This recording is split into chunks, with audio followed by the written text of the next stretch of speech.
Hello, I'm Steve Rice, and I'm one of many in Spences Bridge that hold this bridge, 78-year-old bridge, near and dear to our hearts.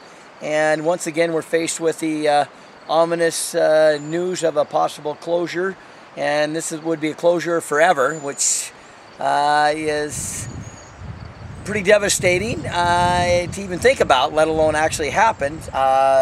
Leave it as a footbridge possibly. We had some engineering done when they closed it the first time, and they agreed to reopen it, which they did, and that's to the ministry's credit. And they often don't take a second look at something like this, and they did. So kudos to them for that. They hired an engineering firm, Muckman & Taylor.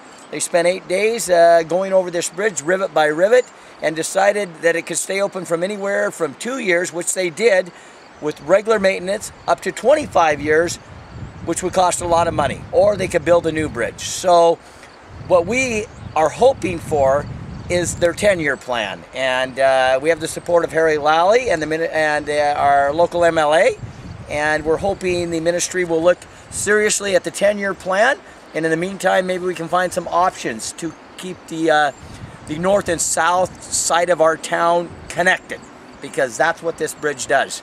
It's an avenue that lets people go from the coffee shop, the pub, the restaurant, from between Highway 1 and Highway 8 without actually getting on Highway 1.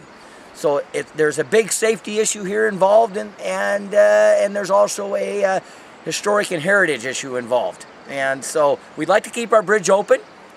We're pleading with the ministry to do that. I've got many signatures. We're now approaching 1,000 signatures to keep the bridge open. These are just 4 pages of, I think we're up to about 35 pages of signatures we collected to keep the bridge open. And we'll be sending this off to Minister Lekstrom and, of course, Harry Lally, our MLA, and hopefully they'll have some weight that the bridge needs to stay open. We want it to stay open. We'll do anything in our power to help it stay open if they need our help. And so that's the bottom line. We're just asking everybody out there, if you're listening to me right now, to email Blair Lekstrom, email Harry Lally, knock on some doors, give us a call at the coffee shop, whatever and stuff. We're in Spences Bridge. The petition's at the packing house, and if you ever get our way, stop by and sign it and have a coffee, and we'll talk. So bottom line is, we need your help.